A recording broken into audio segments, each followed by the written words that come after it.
जय हिंद। आज के इस वीडियो में हम पढ़ेंगे कि द्रव्य के बारे में, कि द्रव्य आखिरकार वर्तमान में कितने प्रकार के हो गए हैं। रसायन विज्ञान में हम इसको कितने प्रकारों से पढ़ते हैं। चलिए इस वीडियो को स्टार्ट करते हैं और देखते हैं कि द्रव्य क्या होता है। देखिएगा कि हमने पिछले वीडियो में पढ़ा था कि द्रव्य जो होता है 5 प्रकार का होता है। मेन जो होता है 3 प्रकार का होता है, लेकिन असल जो होता है ये 5 प्रकार का होता है। लेकिन रसायन विज्ञान के अंतर्गत जो होता है वो 2 भागों में मिलकर हम लोग इसे पढ़ते हैं। और वैसे कोई पूछ दिया कि, अगर सीरियसली कोई पूछ दिया कि जैसे कि द्रव्य क्या होता है, द्रव्य कितने प्रकार होते हैं, तो आप लोग कहोगे कि 5 प्रकार होते हैं। अगर कोई पूछ दिया कि रसायन विज्ञान में कितने द्रव्य को कितने भागों में पढ़ा जाता है या फिर कितने प्रकार होते हैं, तो आप कहोगे 2 प्रकार का होता है। ठीक है, तो अगर वैसे पूछ दिया तो क्या कहोगे, कितने प्रकार के? तो 5 प्रकार के। कौन कौन से? तो ठोस, द्रव, गैस, और उसके बाद से प्लाज्मा और बोस-आइंस्टीन कंडेंसेट, अर्थात कि BEC। ये भूलिएगा मत। जितने लोगों ने वो वीडियो नहीं पढ़ा है वो पढ़ लेंगे जा करके। तब तक के लिए यहाँ पे देखिए पहले कि द्रव्य जो होता है वो रसायन विज्ञान में कितने प्रकारों से पढ़ते हैं? 2 प्रकार से पढ़ते हैं। कौन कौन से? तो पहला होता है शुद्ध द्रव्य। शुद्ध द्रव्य यानी कि pure substances. Pure substance, pure, ठीक है, प्योर एकदम प्योर है। लोग गांव में बोलते हैं कि एकदम प्योर। यहाँ पे थोड़ा इंग्लिश तगड़ा चलता है गांव में, आप लोग जानते ही होंगे। तो वही जो है शुद्ध द्रव्य होता है। और दूसरा जो होता है अशुद्ध द्रव्य होता है, यानी कि इम्प्योर। ठीक है, तो शुद्ध द्रव्य क्या होता है? जैसे कि मान लीजिए कोई वस्तु है जो कि एकदम समान प्रकार के कणों से मिलकर बना है। समान प्रकार के कणों का मतलब ये है कि जैसे वो कोई चीज़ है कि मान लीजिए पानी ले लीजिए, पानी, तो पानी जो होता है वो समान प्रकार के कणों से मिलकर के बना होता है। ठीक है, क्योंकि उसके कण जो होता है एकदम समान होता है। पानी जो है पानी के कणों से ही मिलकर बना होता है। अब ये कहें हम मारकर कि ये मारकर शुद्ध है या फिर अशुद्ध, तो ये आप कहोगे कि ये अशुद्ध है, क्योंकि इसमें बहुत सारे केमिकल मिलाया गया है, प्लास्टिक मिलाया गया, जिसकी वजह से क्या है, अशुद्ध है। लेकिन ये ससुरा कुतवा भौंकने लगता है, हमारा दिमाग खराब हो जाता है। चलिए उस पर ध्यान न दीजिएगा यहाँ पे कि जो ये मार्कर है ये क्या होता है कि अशुद्ध होता है। लेकिन जो पानी है वो शुद्ध है, क्योंकि पानी में पानी के कण ही आपस में मिले हैं, इसीलिए क्या है, वो शुद्ध है। ठीक है, तो अब देखिएगा यहाँ पे, और इतना बात समझ में आ गया होगा आपको कि शुद्ध और अशुद्ध होता क्या है। अब देखिए यहाँ पे कि शुद्ध के कितने प्रकार होते हैं, शुद्ध द्रव्य के कितने प्रकार होते हैं। तो कितना प्रकार होता है? तो 2 प्रकार होता है, पहला तत्व और दूसरा यौगिक। अब तत्व और यौगिक में देखिएगा क्या होता है कि तत्व जो होता है वो ऐसा चीज़, ऐसा शुद्ध द्रव्य या फिर ऐसा प्योर सब्सटेंसेस कि जो न ही उत्पन्न किया जाए और न ही उससे मार के गिराया जाए, अर्थात कि मार के नष्ट किया जाए, वही क्या होता है, तत्व होता है। जैसे आप लोग 118 तत्व पढ़ते हैं ना, वो hydrogen, helium, lithium, beryllium, boron, carbon, nitrogen, oxygen, ये सब, ये क्या है, तत्व है। इसे न ही नष्ट किया जा सकता है और न ही अपने पास से बनाया जा सकता है। तो ऐसा शुद्ध द्रव्य जिसे न नष्ट किया जा सके और न ही अपने पास से उसे बनाया जा सके, वही क्या कहलाता है, तत्व कहलाता है। इसके बारे में डीपली वीडियो बनेगा, तब तक के लिए थोड़ा थोड़ा ही पढ़िए, ताकि इसको सब जो है इसको सब समझाना है। ठीक है, अब देखिए थोड़ा सा यौगिक क्या होता है। यौगिक में थोड़ा सा अंतर है कि ऐसा द्रव्य, ऐसा पदार्थ जो 2 पदार्थों से मिलकर बना हो। कहने का मतलब ये है कि जैसे मान लीजिए जल जो होता है वो हाइड्रोजन और ऑक्सीजन को मिला करके बनता है। ठीक है, और हाइड्रोजन और ऑक्सीजन को मिला करके जब बनेगा तो उसको एक निश्चित अनुपात में लिखा जाएगा। निश्चित अनुपात में कैसे? कि जैसे मान लीजिए हमने क्या कहा, जल का सूत्र होता है H2O। ठीक है, इतना होता है जल का सूत्र।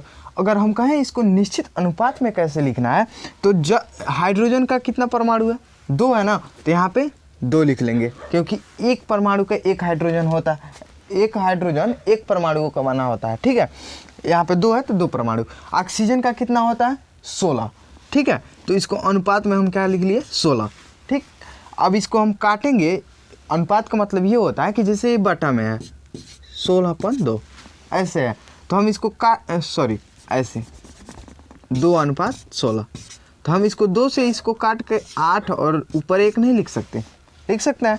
तो यहाँ पे ऐसे काट करके हम 1:8 लिख सकते हैं, यानी कि ये निश्चित है, इससे ज़्यादा ना बढ़ेगा अनुपात ना ही घटेगा।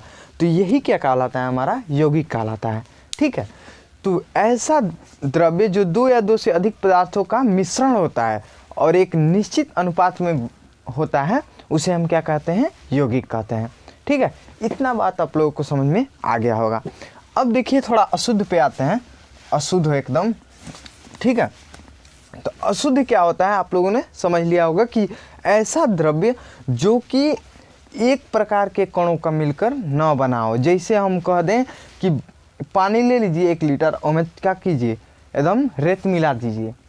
रेत मिला देंगे तो क्या हो जाएगा, अशुद्ध हो जाएगा, यानी कि एकदम ख़त्म है, वो अशुद्ध है। ठीक है, अब देखिए अशुद्ध, इतना बात समझ में आया। ये मार्कर क्या है, अशुद्ध है। ठीक, ये शुद्ध नहीं है इसमें, क्योंकि इसमें मार्कर के बाद से यहाँ पे प्लास्टिक है, प्लास्टिक के बाद से केमिकल है, केमिकल में इसी में स्याही भी है, इसी में वो क्या कहते हैं प्लास्टिक की थर्माकोल है, वो सब बहुत सारी चीज़ें हैं इसमें, फोम जिसे बोलते हैं। ठीक है, तो ये क्या है, अशुद्ध है।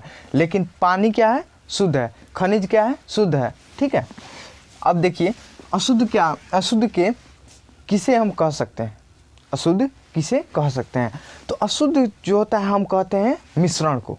मिश्रण का मतलब क्या होता है, जैसे हमने क्या किया, चीनी को पानी में घोल दिया, चीनी में पानी जैसे दुका कहते हैं, गाना निकला है ससुरा कि पानी में चीनी जैसे घोले वाला दुकान। ठीक है, उगे गाना समझ लीजिए। ठीक, तो वही क्या है, वही हमारा अशुद्ध है। चीनी में अगर पानी है उसमें हम चीनी घोल दे रहे हैं तो क्या हो गया, अशुद्ध हो गया, क्योंकि उसमें चीनी और पानी दोनों का मिश्रण हो गया। ठीक है, अब देखिए यहाँ पे ये कितने प्रकार का होता है, मिश्रण कितने प्रकार का होता है, इतना बात समझिए कि मिश्रण क्या होता है कि 2 या 2 से अधिक पदार्थों का मिश्रण कहलाता है। ठीक है, अब देखिए यहाँ पे ये कितने प्रकार का होता है, मिक्सर कितने प्रकार का होता है, तो ये होता है वो 2 प्रकार का। कितने प्रकार का, 2 समांगी और विषमांगी।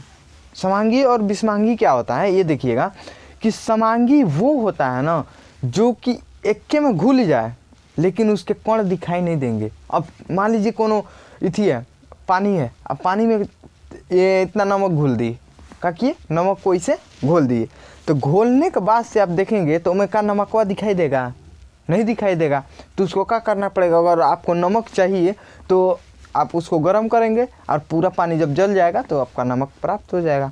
तो ऐसा पदार्थ जिसके कण घुलने के बाद दिखाई न दे, ठीक है, जो घुलने के बाद दिखाई न दे, तो वो क्या कहलाता है, समांगी मिश्रण कहलाता है, अर्थात कि होमोजीनियस मिक्सर कहलाता है। ठीक है, अब देखिए विषमांगी क्या होता है। विषमांगी वो होता है ना जो कि घोलने के बाद से वो दिखाई दे, इसमें तो नहीं दिखाई देगा लेकिन इसमें दिखाई देगा। कैसे दिखाई देगा, जैसे मान लीजिए कोई द्रव ले लिए, हमने ले लिया, चलिए पानी को ही लिया जाए, तो पानी में अगर हमने बालू को घोल दिया अर्थात कि रेत को घोल दिया, तो क्या रेत घुलेगा, नहीं घुलेगा।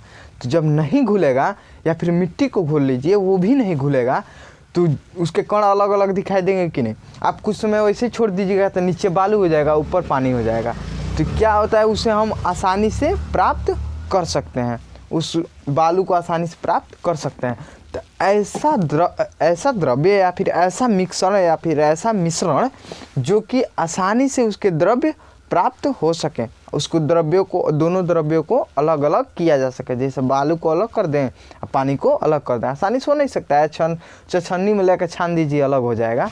ठीक है, तो अगर आपको बालू और पानी को छानना है तो क्या करेंगे, कपड़ा ले लेंगे, उसी में पानी को डाल देंगे, अपने आप बालू अलग, कपड़ा के ऊपर पानी नीचे। ठीक है, तो कैसे ये आसानी से अलग हो सकता है, तो इसे ही हम क्या कहेंगे, विषमांगी मिश्रण कहेंगे।